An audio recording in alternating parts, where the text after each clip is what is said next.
Hello, good evening, नमस्ते to all. कैसे हो आप सब लोग? आप लोगों की पढ़ाई कैसी चल रही है? कोचिंग कैसी चल रही है? कोचिंग में कितने चैप्टर्स हो चुके हैं? क्लास में आपके स्कूल में कितना चैप्टर हो गया है? वो भी मुझे कमेंट में बताना, ताकि मुझे पता पड़ेगा कि मैं कितना पीछे चल रही हूँ, कितना आगे चल रही हूँ। और वीडियोस कैसे लग रहे हैं ये भी मुझे बताना। एंड चलिए शुरू करते हैं। Equation of motion. इससे पहले हमने एक्सीलरेशन, वेलोसिटी, डिस्प्लेसमेंट, डिस्टेंस, इन सब के बारे में कंप्लीट बात कर ली है। कंप्लीट उसका जो भी थ्योरी होगा, एप्लीकेशन होगा, डिफरेंस क्या, वो सब कुछ हम बात कर चुके हैं। उसके लिए आप पहले पुराने वाले वीडियोस जाके चेक करना। अगर आप ऐसा करोगे ना कि एकदम से ये वाला वीडियो देखोगे, अरे यार मुझे तो कुछ समझ में नहीं आ रहा, तो वो नहीं आएगा, बिकॉज आपको पहले पुराने वाले वीडियोस देखने पड़ेंगे। तो आज हम लोग बात करें इक्वेशन ऑफ मोशन की। ये जो इक्वेशन ऑफ मोशन है ना, वो अप्लाई होती है किसके लिए? For uniformly accelerated motion. Uniformly accelerated motion, अरे ये क्या चीज होती है? यूनिफॉर्मली एक्सिलरेटेड मोशन का मतलब ये बिल्कुल भी नहीं है कि थ्रू आउट द मोशन आपका वेलोसिटी कांस्टेंट है। No, it is uniformly accelerated constant. मतलब आपकी वेलोसिटी तो बढ़ रही है, किसकी वजह से बढ़ रही है? एक्सिलरेशन की वजह से बढ़ रही है, बट एक्सिलरेशन इज कांस्टेंट। आपने यहाँ से यहाँ गए ना, उस थ्रू आउट द वे आपकी एक्सिलरेशन सेम ही रहेगी। अगर आपने 2 मीटर पर स्क्वायर ली है, पर सेकंड स्क्वायर लिए, तो वो ऐसे ही रहेगी। अगर 3 मीटर पर सेकंड स्क्वायर लिए तो भी थ्रू आउट द वे उतनी रहेगी। एक्सिलरेशन में कोई चेंज नहीं होना चाहिए, कांस्टेंट एक्सिलरेशन होना चाहिए। उसी केस में आपकी इक्वेशन ऑफ मोशन वैलिड होगी। अब हम लोग बात करते हैं, 3 इक्वेशन ऑफ मोशन होती है, तो हम उन तीनों को 2 तरीके से डिराइव करने की ट्राई करेंगे। एक तो होगा नॉर्मल मैथमेटिकल जो फॉर्मूला होता है, या फिर ग्राफिकल बोल दो, उसमें कहीं ना कहीं ग्राफ्स का भी रोल होगा। और एक होगा आपका इंटीग्रेशन और जो डिफरेंशिएशन पढ़ा है ना, उसके थ्रू। तो फर्स्ट इक्वेशन ऑफ मोशन निकालनी है हमको। तो हम ले लेते हैं, हमारे पास एक एग्जाम्पल है। ये है पार्टिकल ए, ये है पॉइंट ए, ये है पॉइंट बी। कोई भी एक ऑब्जेक्ट ले लेते, वो ए से स्टार्ट करके बी तक जाता है, ठीक है। तो हम मान लेते हैं कि इस ए पर उसकी जो इनिशियल वेलोसिटी है ना, वो कितनी है? Initial velocity equals to u. अब ये इनिशियल वेलोसिटी क्या होता है? जिस पॉइंट से पार्टिकल या ऑब्जेक्ट स्टार्ट करता है ना, उस पॉइंट पर उसकी वेलोसिटी कितनी है, वो होगी हमारी इनिशियल वेलोसिटी। अगर हमको क्वेश्चन में गिवन है कि पार्टिकल रेस्ट से स्टार्ट करता है, तो उस केस में इनिशियल वेलोसिटी 0 होगी। ये आपको क्वेश्चन में गिवन होगा कि अगर पार्टिकल रेस्ट से स्टार्ट करता है, तो हमको मान लेना है कि initial velocity u equals to 0। अगर नहीं गिवन है तो आपको इनिशियल वेलोसिटी बता रखा होगा कि इतनी वेलोसिटी से उसको फेंका या इतनी वेलोसिटी से उसने चलना स्टार्ट करा, तो दैट इज u, ठीक है। ये तो हो गया u। अब हमको फाइनल वेलोसिटी निकालना है कि इनिशियल वेलोसिटी u से स्टार्ट करा, थ्रू आउट द वे कुछ एक्सेलरेशन था जो टाइम के साथ कांस्टेंट था, और उसकी वजह से वेलोसिटी में चेंज आया था। इसको हम ले लेते हैं v डैश, और जहाँ जाके फाइनल वेलोसिटी कितनी होगी। तो इसके लिए सबसे पहले हम देखते हैं कि हमने पढ़ा था acceleration a equals to v upon t in a very general form. हम लोग बात नहीं कर रहे dv अपॉन dt, इसकी बात नहीं कर रहे। In a very general form acceleration का फॉर्मूला था वेलोसिटी अपॉन टाइम, या वेलोसिटी पर यूनिट टाइम। तो अगर इससे हम वेलोसिटी निकालें तो कितना आ जाएगा? a मल्टीप्लाई बाई टी, और a हमारा कांस्टेंट भी है, a हमारा कोई चेंज नहीं हो रहा है। इस पूरी जर्नी में जो टाइम लगा है ना, वो है t। ये कोई पर्टिकुलर पॉइंट वाला टाइम नहीं है, पूरी जर्नी का टाइम है कि a से b तक जाने में उसको कितना टाइम लगा है। 5 सेकंड लगे, 7 सेकंड लगे, जितना भी लगा है, ये टोटल टाइम t है। तो ये जो चेंज आ रहा है ना वेलोसिटी का v डैश, ये कितना होगा? v dash equals to a multiply by t. तो अब अगर मैं बात करूँ फाइनल वेलोसिटी की, final velocity v equals to initial velocity. Initial velocity तो रहेगी ना, मैंने 5 मीटर पर सेकंड से स्टार्ट करा, मैं मान लेती हूँ मैंने 5 मीटर पर सेकंड से स्टार्ट करा, और टाइम के साथ चेंज कितना आ रहा है? जो v डैश आ रहा है वो मान लिया 3 आ रहा है, ठीक है, 3 मीटर पर सेकंड। तो फाइनली जो फाइनल पॉइंट पर मेरी वेलोसिटी कितनी हो जाएगी? 5 तो रहेगी, प्लस 3 8 हो जाएगी। तो उसी टाइप से final velocity equals to u, v equals to u plus a t। ये है हमारी फर्स्ट इक्वेशन ऑफ मोशन। अब इसमें एक चीज़ और हो सकती है, यहाँ पे हमने बात करी है एक्सीलरेशन की, ठीक है। अगर मैं बात करूँ डी एक्सीलरेशन, मैंने आपको बताया था डी एक्सीलरेशन का मतलब होता है टाइम के साथ हमारी वेलोसिटी कम हो रही है। कांस्टेंट इस एक्सीलरेशन इस केस में भी कांस्टेंट है, एक्सीलरेशन में कोई चेंज नहीं है, लेकिन हमारी वेलोसिटी टाइम के साथ कम हो रही है। तो इसका मतलब क्या हुआ कि जो एक्सेलरेशन है ना वो कितनी हो जाएगी, नेगेटिव हो जाएगी, माइनस हो जाएगी। हमारी जो फाइनल वेलोसिटी है ना वो इनिशियल वेलोसिटी से कम होगी। मैंने 5 से स्टार्ट करा और टाइम के साथ वो कम हो रही है, तो आप उसको ऐड तो नहीं कर सकते, उसको तो माइनस ही करना पड़ेगा। तो उस केस में ये हो जाएगा v equals to u minus at। तो ये चीज़ आपको क्वेश्चन में अच्छे से पढ़नी है कि आपको एक्सेलरेशन बोला है या डी एक्सेलरेशन बोला है। तो ये हो गई equation number first, equation of motion. अब जो दूसरा मेथड आता है ना वो आता है इंटीग्रेशन का मेथड। तो आप ले लो a equals to d v upon d t ले लिया। अब हम लोग इंटीग्रेशन और डिफरेंशिएशन की बात करें तो हमको d v upon d t लेना पड़ेगा। यहाँ पे आप सिर्फ v अपॉन टी नहीं ले सकते।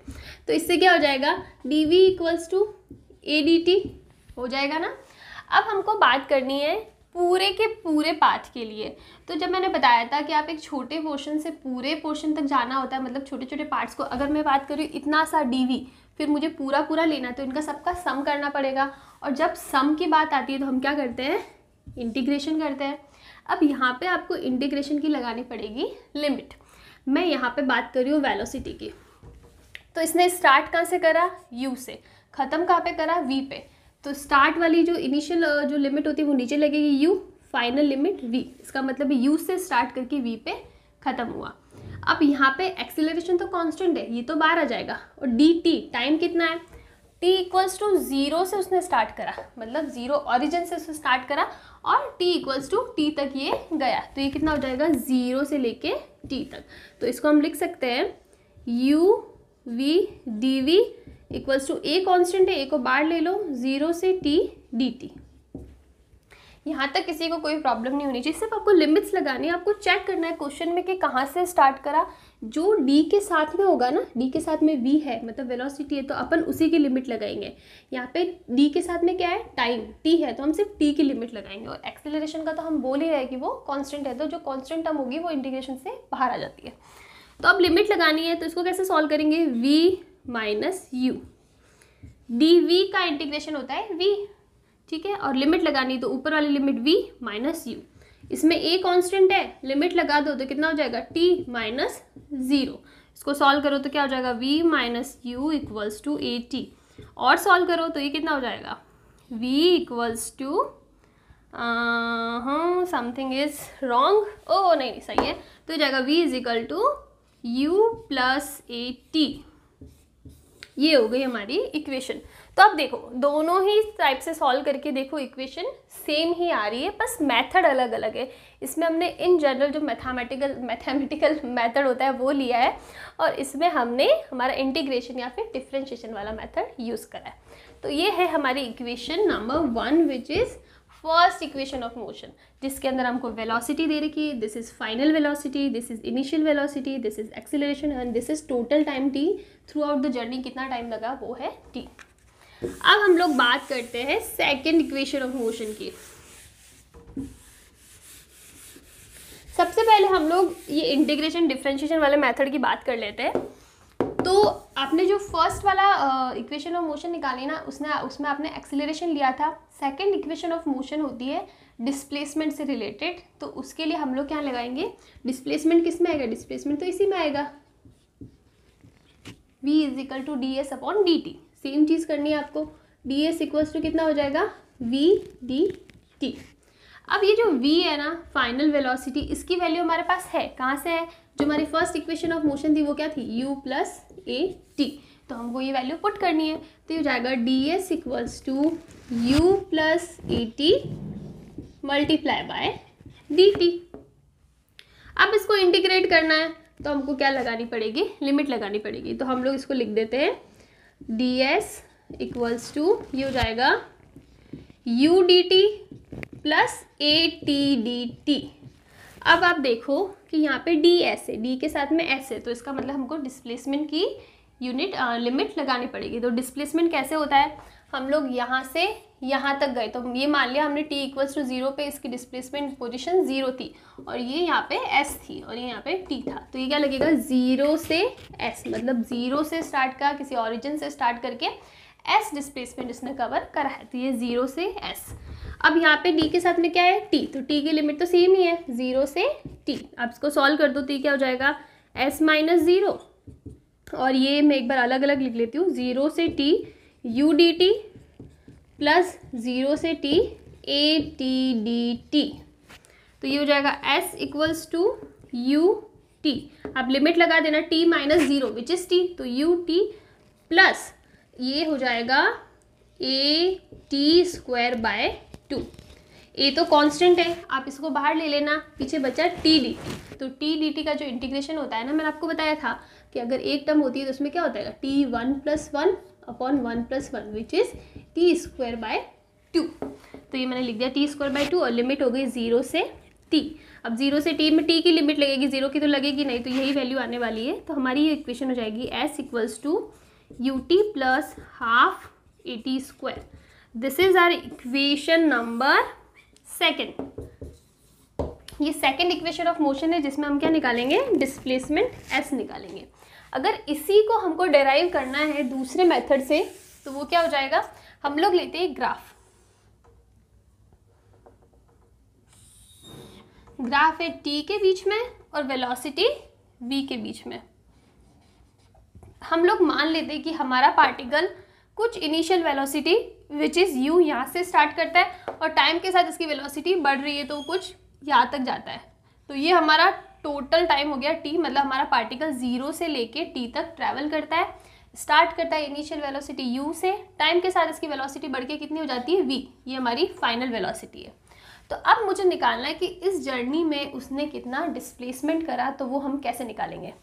तो सेम यही चीज़ लेनी in general, v equals to होता है s अपॉन t। तो s कितना हो जाएगा, v मल्टीप्लाई बाई t। अगर मैं v अपॉन t करूँ ना तो वो क्या हो जाएगा, इस ग्राफ का स्लोप, वो हमने पढ़ा है। लेकिन अगर मैं v मल्टीप्लाई बाई t कर रही हूँ ना तो इसका वैल्यू आएगी एरिया अंडर द ग्राफ।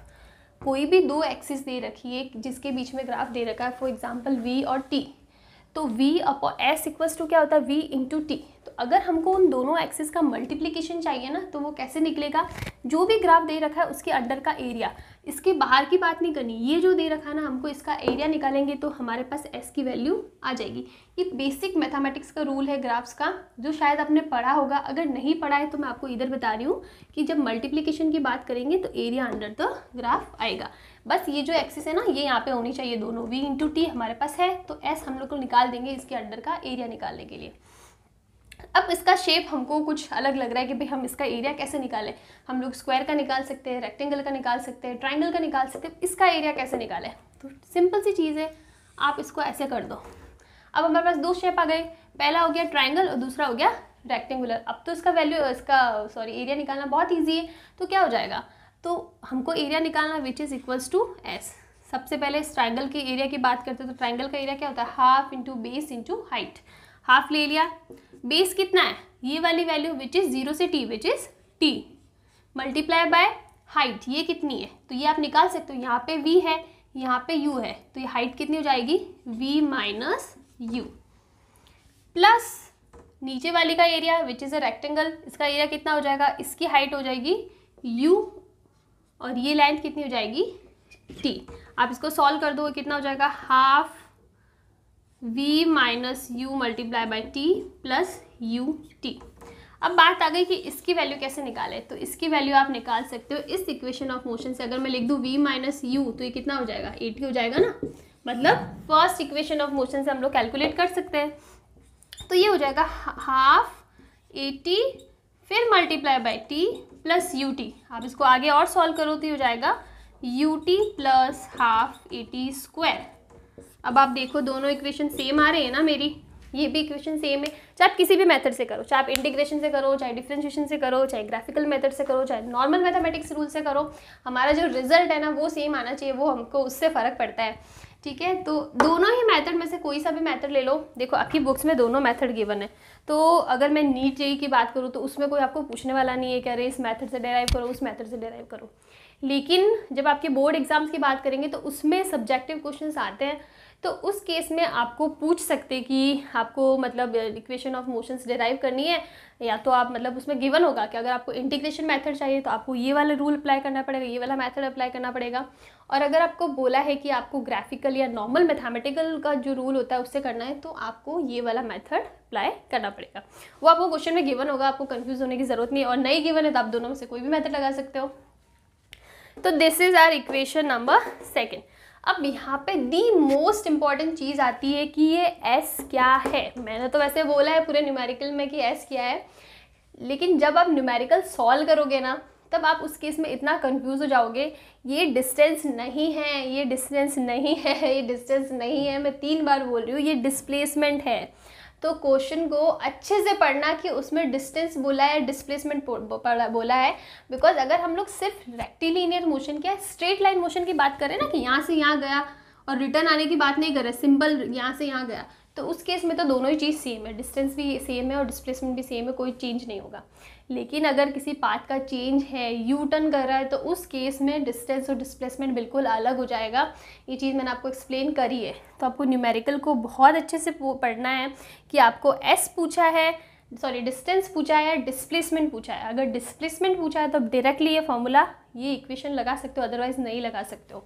ठीक है ना। तो अभी तक हमने 2 इक्वेशन ऑफ मोशन को डेराइव कर दिया है। अब हम लोग बात करते हैं थर्ड इक्वेशन ऑफ मोशन।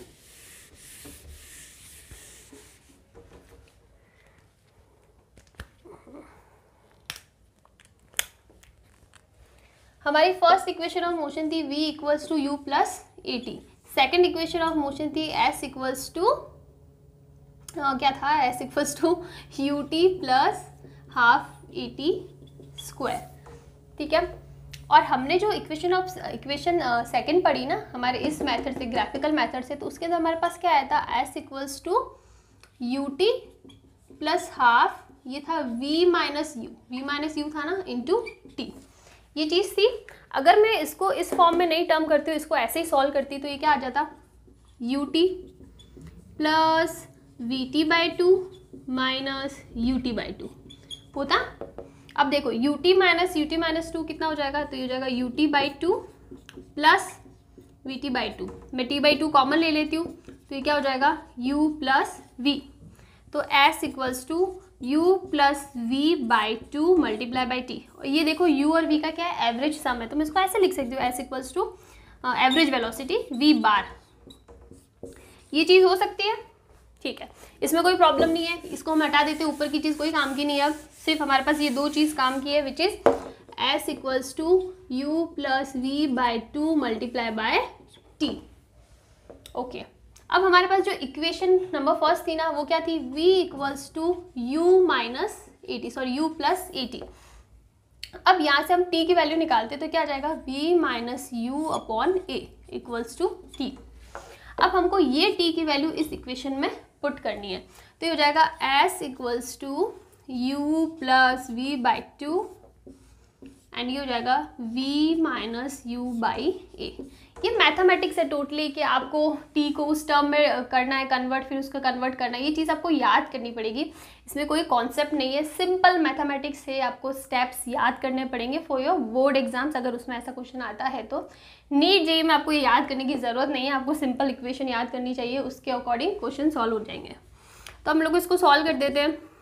तो a plus b multiply by a minus b क्या होता है, a square minus b square होता है ना, तो हम लोग लिख देते हैं v square minus u square. Because v यहाँ पे आगे है ना, तो हम लोग को ये लेना पड़ेगा v square minus u square equals to divide by 2a। इसको आगे और सॉल्व करो तो हो जाएगा 2as equals to v square minus u square, और सॉल्व करो तो हो जाएगा v square is equal to u square plus 2as। This is our equation number 3। और अब इसी इक्वेशन को हमको प्रूव करना है इंटीग्रेशन वाले मेथड से। तो हमारे पास हो जाएगा, देखो we have a equals to, आप इसी से देख लो ना, हमको a चाहिए, हमको s चाहिए, हमको v चाहिए, हमको u चाहिए, लेकिन हमको t नहीं चाहिए। इस इक्वेशन में हमको t नहीं चाहिए, तो हम लोग a equals to d v upon d t होता है, लेकिन मुझे t चाहिए ही नहीं, तो मुझे t को हटाना पड़ेगा। तो मैं दोनों साइड से मल्टीप्लाई कर देती हूँ ds से, तो ये क्या हो जाएगा, a equals to d v upon ds and ds upon dt। And we know कि ds अपॉन dt क्या होता है, वेलोसिटी। तो हम लोग लिख देंगे a equals to d v upon ds multiply by velocity. अब आपको सिंपल इंटीग्रेशन करना है, a ds equals to v dv हो जाएगा, कोई प्रॉब्लम नहीं है। अब आप लगवाओ लिमिट। अब यहाँ पे देखो a तो कांस्टेंट है, तो a तो आ जाएगा 12। अब ds का लगाना है, यानी डिस्प्लेसमेंट, तो वो हमने पहले भी बात करी 0 से s। और यहाँ पे क्या लगाना है, वेलोसिटी v, जो भी d के साथ में होगा ना उसकी हमको लिमिट लगानी है। तो वेलोसिटी कितनी चेंज हो रही है, u से लेके v तक, यही चेंज हो रही है इनिशियल से फाइनल वेलोसिटी। तो ये हो जाएगा a multiply by s, d s का एस हो जाएगा, और ये हो जाएगा v square by 2, v d v का ये होगा, मैंने यहाँ पे भी आपको बताया था। तो यहाँ पे v की टर्म है तो v स्क्वायर अपॉन 2 हो जाएगा, और लिमिट है u से लगा के v तक। आप इसको सॉल्व करो, ये हो जाएगा a s equals to v square upon 2 minus u square upon 2, limit लगानी है। अब आप इसमें जो 2 कॉमन ले लो तो हो जाएगा 2as equals to v square minus u square, आगे और सॉल्व करो तो हो जाएगा v square is equal to u square plus 2as। This is our equation number 3। चाहे आप किसी भी मेथड से करो, रिजल्ट हमारा सेम रहना है।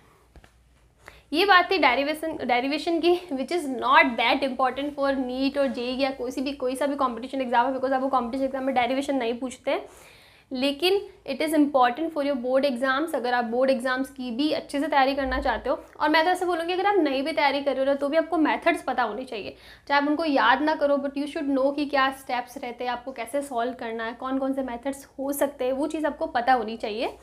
तो ये 2 मेथड होगा। First method is a normal mathematical method जिसमें हम लोग ग्राफिकल मेथड भी यूज़ करेंगे, and second one is integration method. It is mainly integration, हम लोग डिफरेंशिएशन की टर्म्स लिखते हैं but it is mainly integration method.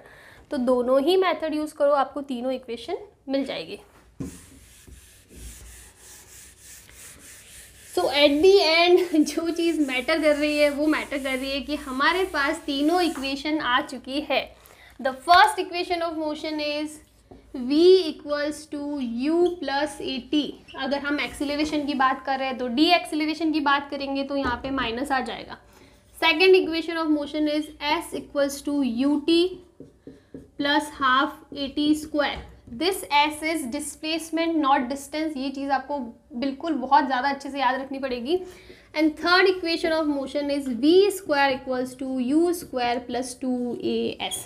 These are 3 equation of motion which are very very very important for your numericals, for your exam। आपके इसके ऊपर इतना अच्छे न्यूमेरिकल्स बनते हैं और इतने हाई लेवल के न्यूमेरिकल्स बनते हैं कि आपको ऐसा लगता है कि यार सिर्फ इक्वेशन ही तो अप्लाई करनी है, इसमें क्या हो गया, लेकिन आप इतना ज़्यादा कंफ्यूज जाओगे। ठीक है, जितना ज़्यादा प्रैक्टिस करोगे उतनी ज़्यादा आपकी चीज़ें क्लियर होती जाएगी। तो ये 3 इक्वेशन ऑफ मोशन है। अब एक इंपॉर्टेंट चीज़ आती है कि जब आप इनिशियली इसके ऊपर न्यूमेरिकल सॉल्व करना स्टार्ट करते हो ना, तो आप कंफ्यूज जाते हो कि मैं कौन सी इक्वेशन लगाऊं। अब हमारे पास 3 ऑप्शन है तो हमको पता होना चाहिए कि हमको कौन से ऑप्शन को लेना है। तो उसमें कोई ट्रिक नहीं है, कुछ भी नहीं है, इट्स वेरी सिंपल। आपको जो पैरामीटर गिवन है ना उसके अकॉर्डिंग आप सॉल्व करो। आपको क्वेश्चन में गिवन है फाइनल वेलोसिटी, इनिशियल वेलोसिटी, ए गिवन का मतलब है जो निकालना है वो भी और जी गिवन है वो भी। सारे पैरामीटर्स आप साइड में रख दो क्वेश्चन के अंदर, वी है, यू है, ए टी, तो हमको ये लगानी है।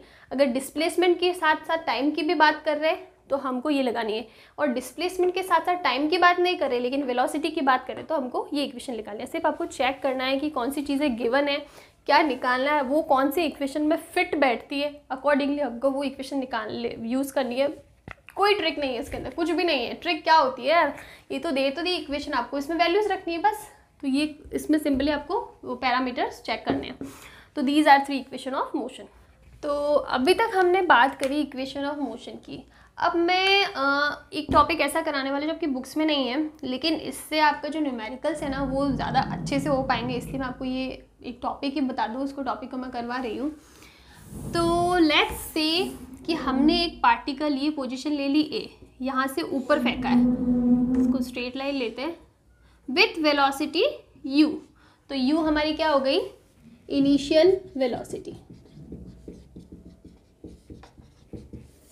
ये ऊपर फेंका है तो ये कुछ डिस्टेंस तक जाएगा, फिर वापस नीचे आने लगेगा। अगर मैंने इसको किसी एंगल पे नहीं फेंका है, स्ट्रेट लाइन पे फेंका है, तो ये जिस पोजीशन से, जिस स्पॉट से मैंने फेंका है ना वो वापस उधर ही आके गिरेगा। ये तो है ना। अब आगे जब आप प्रोजेक्टाइल मोशन पढ़ोगे ना तो उसमें आप कुछ एंगल पे फेंकोगे, तो स्ट्रेट लाइन नहीं फेंकोगे, आप कुछ एंगल पे फेंकोगे। जो बेस है ना, जो हमारे ग्राउंड है, इससे कुछ एंगल पे फेंकोगे तो उस केस में आपके पास कुछ डिस्प्लेसमेंट आएगा। लेकिन यहाँ पे हम क्या कंसीडर कर रहे हैं कि हमने सिर्फ स्ट्रेट फेंका है, तो जैसे फेंका है वो कुछ डिस्टेंस करके वापस उसी स्पॉट पर आएगा। तो ये मैंने सिर्फ समझाने के लिए ऐसे दूर लिया है। बाकी क्वेश्चन में this value is 0, displacement is 0। ये चीज़ क्लियर है? मैं बोल रही हूँ डिस्प्लेसमेंट इज जीरो, कि जहाँ से मैंने फेंका है वो वापस उधर ही आ रहा है। जो भी चीज़ फेंकी, चाहे बॉल फेंकी, एक पत्थर फेंका, कुछ भी फेंका, अगर मैंने इसे स्ट्रेट फेंका, आप करते हो ना बॉल को ऊपर फेंकते हो फिर उधर ही खड़े रह के कैच करते हो, तो अगर वो उधर जाके जाती, अगर आप कुछ एंगल पे फेंकोगे तो वो आगे जाएगी, ठीक है, तो आप आगे जाते हो। लेकिन आप ऐसे स्ट्रेट फेंको ना तो आपके सीधा हाथ में आएगी वापस, तो इसका मतलब बॉल का जो डिस्प्लेसमेंट है वो जीरो है। डिस्टेंस है लेकिन डिस्प्लेसमेंट जीरो है। लेकिन हम लोग इक्वेशन ऑफ मोशन में डिस्टेंस की बात करते ही नहीं है, हम लोग डिस्प्लेसमेंट की बात करते हैं, विच इज़ ज़ीरो। ये तो होगी first cheese, S is displacement which is zero. अब चीज़ आती है दूसरी कि हमने इसको यहाँ पे फेंका। जब भी हम किसी पार्टिकल को किसी वेलोसिटी से फेंकते ना, तो इसका मतलब हम उसको कुछ एनर्जी दे रहे हैं, विच इज़ काइनेटिक एनर्जी। आगे जाके आप चैप्टर्स में पढ़ोगे अच्छे से, तो मैंने इसको कुछ एनर्जी दी है। लेकिन ये एनर्जी ऐसा तो नहीं है ना कि बस पृथ्वी से, जो अर्थ है उससे बाहर निकल जाएगा, इतनी ज़्यादा वेलोसिटी मैंने दी है, नहीं, कहीं ना कहीं जाके वो वेलोसिटी ज़ीरो हो जाएगी। उसके बाद में पार्टिकल नीचे आने लग जाएगा। और वो ज़ीरो किस लिए होती है? क्योंकि अपन ऊपर फेंक रहे हैं तो उसमें नीचे की साइड से ग्रेविटेशनल फोर्स भी लगता है जो उसको नीचे लाने की ट्राई करेगा। तो इसका मतलब कहीं ना कहीं उसकी वेलोसिटी ज़ीरो हो जाएगी। हमने काइनेटिक एनर्जी दी, एक पॉइंट पे जाके वो kinetic energy completely potential energy में चेंज हो गई, और जहाँ पे पोटेंशियल एनर्जी में चेंज होगी इसका मतलब वहाँ पे उसकी वेलोसिटी ज़ीरो हो गई, फिर वो नीचे आना स्टार्ट करती है। तो हमने यहाँ से इसको वेलोसिटी दी, इतना इतना गया, और इस पॉइंट पे आके उसकी वेलोसिटी ज़ीरो हो जाती है। And this is not final velocity, this is not initial velocity. Initial velocity कम होते होते होते होते यहाँ पे एक वेलोसिटी आएगी जहाँ पे ज़ीरो हो जाएगी। उसके बाद अगेन ये नीचे आने लगेगा, उसके बाद कुछ वेलोसिटी गेन हो जाएगी, वो भी एक चीज़ है। लेकिन अभी हम लोग बात कर रहे हैं कि हमने कुछ इनिशियल वेलोसिटी दी इस पॉइंट पे आके, और ये जो पॉइंट होगा ना वो क्या होगा? एक्सट्रीम हाइट का, मतलब जो मैक्सिमम हाइट जहाँ पे होगी ना, यहाँ से चालू किया और यहाँ तक, ये इसकी मैक्सिमम हाइट ही हुई, इस पे जाके इसकी वेलोसिटी ज़ीरो हो जाएगी और फिर ये नीचे आना स्टार्ट कर देगा। क्यों नीचे आएगा? बिकॉज इसके ऊपर mg फोर्स लग रहा है which is due to gravitation. Okay, ये चीज़ क्लियर हो गई। अब हमको तीन चीज़ें कैलकुलेट करनी है। सबसे पहले चीज़ कैलकुलेट करनी है ऊपर जाने में कितना टाइम लगेगा, दूसरी चीज़ कैलकुलेट कर रहे हैं नीचे आने में कितना टाइम लगेगा, और एक t1 plus t2 total time कितना होगा। Total time t equals to t1 plus t2 ही होगा ना। तो सबसे पहले हम निकालते हैं टोटल टाइम t कि कितना आता है। तो अब देखो आप कि आपके पास कौन कौन सी चीज़ है। मेरे पास टाइम t है, मतलब कौन कौन से पैरामीटर्स हैं। मेरे पास टाइम t है, मेरे पास इनिशियल वेलोसिटी u है। मैं यहाँ से लेके यहाँ तक की बात कर रही हूँ, मतलब इन दोनों पॉइंट की बात कर रही हूँ। तो मैं ये बात नहीं कर रही हूँ, बिकॉज मैं मिड पॉइंट की बात करती तो मैं v की बात करती, लेकिन मैं इसकी बात नहीं कर रही हूँ ना, तो मैं इसको नहीं लेने वाली हूँ। तो मेरे पास t है, मेरे पास u है, और यहाँ से यहाँ आने में डिस्प्लेसमेंट ज़ीरो हो रहा है, तो मेरे पास s है और एक्सीलरेशन a है। अब जब हम लोग मोशन अंडर ग्रेविटी की बात करें, this is the topic which is motion under gravity. तो इस केस में जो एक्सीलरेशन होगा ना a, that is minus g। हाँ, सबसे पहले मैं एक चीज़ बताती हूँ कि आपको डायरेक्शन कैसे लेनी है। हम लोग एक कुछ भी लेवल हमारा फिक्स कर लेते हैं, रेफरेंस लेवल है हमारा ये। अगर मैं पार्टिकल को ऊपर की डायरेक्शन में फेंक रही हूँ ना, तो वो पॉजिटिव डायरेक्शन होगी, और कुछ अगर फोर्स नीचे की डायरेक्शन में लग रहा है तो वो नेगेटिव होगा। मैंने मान लिया, आप उसका उल्टा भी ले सकते हो, उसमें कोई प्रॉब्लम नहीं। आपको ऊपर को नेगेटिव लेना, नीचे को पॉजिटिव लेना, ले लो, लेकिन आपको इस चीज़ को याद रखना पड़ेगा कि मैंने कौन सी डायरेक्शन में पॉजिटिव लिया और कौन सी डायरेक्शन में नेगेटिव लिया है। ये इजी रहता है समझने के लिए कि ऊपर पॉजिटिव और नीचे नेगेटिव, तो इसलिए मैंने ये वाला लिया है। आपने पार्टिकल को ऊपर की साइड फेंका है तो यू क्या होगा? पॉजिटिव। अब इसके ऊपर जो एक्सीलरेशन लग रहा है ना, वो लग रहा है ग्रेविटी के कारण नीचे की साइड में, ठीक है। तो नीचे की साइड में लग रहा है, इसलिए एक्सीलरेशन नेगेटिव होगा, और कितना होगा? Minus g। चीज़ ठीक है। तो अब यहाँ पे आप देखो, we have a equals to minus g। तो हमारे पास a है, t है, u है, s है। तो अब आप देखो कि आप कौन सी इक्वेशन ऑफ मोशन लगा सकते हो। क्या फर्स्ट लगा सकते हो? नहीं लगा सकते, बिकॉज हम लोग फाइनल वेलोसिटी v की बात कर ही नहीं रहे। और सेम चीज़ आती है थर्ड इक्वेशन ऑफ मोशन में, कि उसके अंदर भी आपको फाइनल वेलोसिटी v चाहिए, जिसकी हम बात नहीं कर रहे, तो हम वो नहीं लिखने वाले। तो सेकंड इक्वेशन ऑफ मोशन यहाँ पे फिट बैठती है, which is s equals to ut plus half at square. ठीक है। तो अब यहाँ पे s कितना है? ज़ीरो है, इनिशियल वेलोसिटी है, टोटल टाइम हम लिख रहे हैं t, माइनस लगा देंगे। क्यों? बिकॉज a इक्वल्स टू हो जाएगा g, a equals to minus g है ना, ये पुट कर दिया, और कैपिटल T का स्क्वायर। कैपिटल T मतलब टोटल टाइम की बात करें, t equals to t1 plus t2। इसको सॉल्व करो तो ये हो जाएगा ut equals to half G T square, T से एक टी कैंसिल हो जाएगा तो ये हो जाएगा u equals to G by two T, और आप इससे t निकालो तो कितना हो जाएगा 2u अपॉन g। तो basically we have the total time t equals to 2u upon g। ये हम लोग लिख देते हैं यहाँ पे कहीं पे साइड में, we have this total time t equals to 2u upon g। ये चीज़ हमने कैलकुलेट कर ली। अब हम लोग निकालते हैं इंडिविजुअल टाइम। लेट्स से ऊपर जाने का टाइम कितना है t1, तो t1 के लिए अब हमारे पास देखो क्या पैरामीटर हम लोग बात कर रहे हैं, यहाँ से लगाकर यहाँ तक, इसको मैं पॉइंट ले लेती हूँ c, हम लोग a से c तक की बात कर रहे हैं। We have initial velocity u, displacement की बात यहाँ पे नहीं होगी, इनिशियल वेलोसिटी है, टाइम है और फाइनल वेलोसिटी और एक्सेलरेशन तो हमारे पास हर केस में है ही। तो we have time t1, we have initial velocity, we have final velocity and we have acceleration. अब ये जो होता है ये कौन सी इक्वेशन ऑफ मोशन में चारों पैरामीटर फिट बैठ जाएंगे, इक्वेशन नंबर 1 में, which is v equals to u plus A T. आप चेक कर लो जो भी डेटा हमारे पास है निकालना है सब इस इक्वेशन में है, तो हम लोग को ये इक्वेशन यूज़ करनी है। Now we have final velocity which is 0, then 0 equals to u और a इक्वल्स टू जाएगा माइनस जी, वो सारी इक्वेशन में वैलिड है, a equals to minus G, तो ये हो जाएगा माइनस जी टी। तो ये हो जाएगा u equals to g t और time t is equal to t1 है, तो t1 equals to u divided by g। हम इसको अलग से लिख देते हैं, तो time t1 equals to u upon g। अब आप बताओ, हमने टोटल टाइम निकाल दिया 2u अपॉन जी, ऊपर जाने का टाइम u अपॉन जी। अब हमको अगर t2 निकालना है तो हम निकाल सकते हैं ना, हम लोग इसमें से ये माइनस कर देते हैं, कितना आ जाएगा आप देखो, t2 की जो वैल्यू है ना वो आएगी u अपॉन जी। इसका मतलब क्या है, इसका मतलब है कि हमारे पास ऊपर जाने का टाइम और पार्टिकल को नीचे आने का टाइम सेम लग रहा है, मतलब ऊपर जाने में जितना टाइम लगेगा ना उतना ही नीचे जाने में टाइम लगेगा। ये वाली चीज़ जब पॉसिबल है तब हम माने कि हमारा air resistance is negligible, air resistance is negligible. अगर हम लोग एयर रेजिस्टेंस लेते ना तो केस अलग होता, क्यों? बिकॉज देखो हमने सिर्फ ना यहाँ पे mg फोर्स को कंसीडर करा है जो नीचे की साइड लग रहा है, हमने कोई भी दूसरे फोर्सेस नहीं लिए, इसके अलावा भी बहुत से फोर्सेस लगते हैं पार्टिकल के ऊपर। अगर हम लोग एयर रेजिस्टेंस लेंगे ना तो एयर रेजिस्टेंस की वजह से फ्रिक्शन भी लगेगा, मैं बात करूँगी उसकी भी। तो यहाँ पे एयर रेजिस्टेंस नेग्लिजिबल है, मतलब एयर रेजिस्टेंस हम नहीं ले रहे, कुछ भी नहीं ले रहे, एयर का रेजिस्टेंस है ही नहीं, तो उस केस में ऊपर जाने का टाइम और नीचे जाने का टाइम सेम ही होगा। आपके जो मोस्ट ऑफ द क्वेश्चंस होंगे ना उसमें यही कंडीशन होगी कि आपका एयर रेजिस्टेंस नेग्लिजिबल है। देखो अगर क्वेश्चन में नहीं गिवन है ना एयर रेजिस्टेंस, तो इसका मतलब आपको मानना है कि एयर रेजिस्टेंस नेग्लिजिबल है, और अगर क्वेश्चन में लिखा हुआ कहीं पे कि एयर रेजिस्टेंस की वजह से ये फोर्स लग रहा है तो फिर आपको उसके अकॉर्डिंग सॉल्व करना पड़ेगा। अदरवाइज 99% केसेस में आपके पास एयर रेजिस्टेंस नेग्लिजिबल ही होगा, तो उस केस में ऊपर जाने का टाइम और नीचे जाने का टाइम सेम रहेगा। तो इससे हमको टोटल टाइम t निकल गया, ऊपर जाने का टाइम नीचे जाने का टाइम दोनों सेम है, ये चीज़ हमको पता पड़ गई। अब एक चीज़ आती है कि हम लोगों ने एयर रेजिस्टेंस आपके है नहीं टॉपिक में, लेकिन मैं बस बता रही हूँ कि अगर एयर रेजिस्टेंस होता है तो आपको क्या करना है। मैंने मान लिया कि ये हो गया ऊपर जाने का और नीचे जाने का सेम सिचुएशन। अब इस केस में एयर रेजिस्टेंस लग रहा है, एयर रेजिस्टेंस है, तो उस केस में कौन सा टाइम कितना होगा, दूसरा टाइम कितना होगा।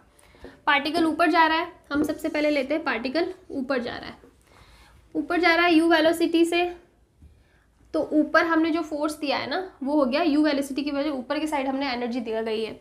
अब नीचे की साइड क्या लगेगा, देखो एक तो mg लग रहा है, दैट इज़ वेरी ऑब्वियस कि ग्रेविटेशनल फोर्स है, ग्रेविटी है, उसके कारण नीचे की साइड एक फोर्स लगेगा विच इज़ mg। एक और फोर्स लगेगा, कौन सा फोर्स लगेगा, पार्टिकल जा रहा है ऊपर की साइड तो उसमें नीचे की साइड लगेगा frictional force which is due to the resistance of air. जब पार्टिकल ऊपर जा रहा है ना तो एयर रेजिस्टेंस की वजह से एक फ्रिक्शनल फोर्स लगेगा नीचे की साइड में विच इज़ F। ये चीज़ें अभी आपको फ्रिक्शन में भी उतना समझ में नहीं आया, लेकिन इसके ऊपर अलग से पूरा चैप्टर है तो उसमें हम डिटेल से बात करेंगे। लेकिन यहाँ पे आप मान लो कि पार्टिकल ऊपर जा रहा है ना तो नीचे की साइड फ्रिक्शनल फोर्स लगेगा, तो नीचे की साइड टोटल फोर्स कितना लग रहा है mg प्लस F। लेकिन अगर पार्टिकल नीचे आ रहा है तो उस केस में mg की डायरेक्शन तो सेम ही रहेगी, इसमें कोई चेंज नहीं आएगा। g तो चाहे ऊपर जाओ चाहे नीचे जाओ, g हमेशा नीचे की साइड लगेगा, तो ये mg नीचे की साइड हो जाएगा। अब पार्टिकल नीचे आ रहा है ना, तो इसमें ऊपर की साइड एक फ्रिक्शनल फोर्स लगेगा एयर के कारण, एयर का जो रेजिस्टेंस है उसके कारण ऊपर की साइड लगेगा, तो ऊपर की साइड फोर्स हो जाएगा F। तो इस केस में टोटल फोर्स कितना होगा, mg माइनस F। तो अब आप देखो, जब पार्टिकल ऊपर जा रहा है ना, तो उसमें नीचे की साइड ज़्यादा फोर्स लग रहा है। इस फोर्स के कारण पार्टिकल ज़्यादा ऊपर जा नहीं पाएगा, उसको फटाफट रुकना पड़ेगा, बिकॉज नीचे की साइड फोर्स ज़्यादा लग रहा है।